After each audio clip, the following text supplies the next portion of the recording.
မင်္ဂလာပေါင်းလည်းပြည့်စုံပါစေအမြဲမွေးနေအောင်ဘယ်လိုလုပ်ရမလဲဒီ comment ပန်ရှင်ကမေးထားတာဒီလိုပါပြောချင်တာပေါ့နော်အချို့ကြောင့်ကိုအမြဲတမ်းမွေးနေအောင်ဘယ်လိုလုပ်ရမလဲဆိုတဲ့အရာကိုမေးထားတာဖြစ်ပါတယ်ပေါ့နော်ဒီနေရာမှာတော့ရှေ့ရစကားပြင်ခံခြင်းကတဘာဝအတိုင်းဆိုတဲ့အရာကိုပဲကျွန်တော်ကပြောချင်ပါတယ်ပေါ့နော်အဲကြောင့်တဘာဝဆိုတဲ့အရာတွေကအမြဲတမ်းဆိုတာမရှိဘူးအမြဲတမ်းပြောင်းလဲနေတာရှိတယ်နောက်ပြီးတော့အဲ့ဒါကိုသုံးစွဲတဲ့ပုံဖော်ပေးတဲ့လူကကြာနာစွာပုံဖော်ပေးတတ်ဖို့လည်းတူတယ်နောက်ပြီးတော့ဘာနဲ့ဆက်ဆက်နေတော့ဆိုတော့မိမိရဲ့ customer ဝင်တဲ့ flow နဲ့လည်းဆက်ဆက်နေတယ်ပေါ့နော် customer ဝင်နှဲနေတယ်ဆိုရင်အကြရဟိုဟာမိဖို့ပုံမှာချိန်ကြမြင့်စွာရှိနေမယ်ဆိုတဲ့သဘောတရားကိုလည်းဓာတ်ရိုက်အရှိုးကြဆိုတက်ဆိုင်စေတယ်ပေါ့နော်အဲကြောင့်မလို့တော့အဲ့ဒါက customer မဝင်ခြင်းဆိုတာလေဘာနဲ့ဆက်ဆက်နေပြန်တော့ဆိုမိမိရဲ့လက်ဖိအစင်တန်းနဲ့ဆက်ဆက်နေတယ်မိမိရဲ့လက်ဖိအစင်တန်းမိမိရဲ့နေရာရွေးချယ်မှု customer ရဲ့အကြိုက်ဘာဆိုတာမတိမှုတွေနဲ့လည်းဆက်ဆက်နေ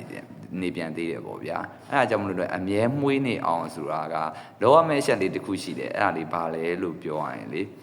မိမိကလက်ဖိအစင်တန်းတစ်ခုကိုတွားနေတဲ့လူဖြစ်ဖို့လိုတယ်ပထမဦးဆုံးနောက်ပြီးတော့အချိုးကြောင့်နှက်တဲ့ခါကျရင်မပြင်းဖို့လိုတယ်နောက်ပြီးတော့မီးကိုဂီးဆက်ရမယ်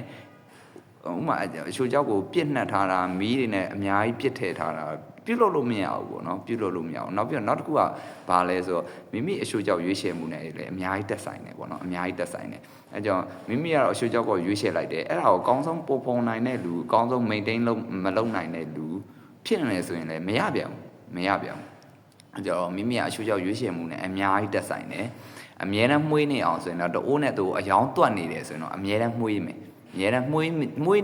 နိုင်မယ့်အခြေအနေတခုဖြစ်ပေါ်စေမှာ။အဲကြောင့်အမြဲတမ်းအယောင်တွတ်နေဖို့ဆိုရင် customer မိမိဆိုင်ကိုသူတို့အကြိုက်တီရှိနေရင်အမြဲတမ်းအယောင်တွတ်ခြင်းဆိုတာဖြစ်ပေါ်လာစေမယ်ပေါ့နော်။အဲ့ဒါတွေရှေ့မှာချက်ချင်းတော့မဖြစ်ဘူး။မိမိကလည်းလက်ပြအစဉ်တန်းတစ်ခုကိုသူတို့ကြိုက်တဲ့အကြိုက်ကိုလည်းပေးနိုင်ရမယ်ပေးနိုင်တဲ့ကာလတစ်ခုကိုလည်းဇွဲရှိနဲ့သွားဖို့လိုတာပေါ့နော်အဲကြောင့်လို့အရှုပ်အားဖြင့်ပြောရင်မိမိရဲ့အရှုပ်ကြောင့်ရွေးချယ်မှုနဲ့တက်ဆိုင်တယ်အဲအရှုပ်ကြောင့်ကိုပုံဖော်တဲ့အနေအမှာအများကြီးတက်ဆိုင်တယ်နောက်ပြီးကြတော့နောက်တစ်ခုကအဲအရှုပ်ကြောင့်ကိုဘယ်လိုသုံးစွဲရမလဲဆိုတဲ့စနစ်ကိုသိရှိဖို့လိုတယ်ပေါ့နော်အခြေခံကြောင်းတရားရဲ့အများကြီးသိရှိဖို့လိုတယ်အဲကြောင့်အမြဲတမ်းမှုေးနေတဲ့ဥစ္စာဒီအချိန်တိုင်းတော့မရဘူး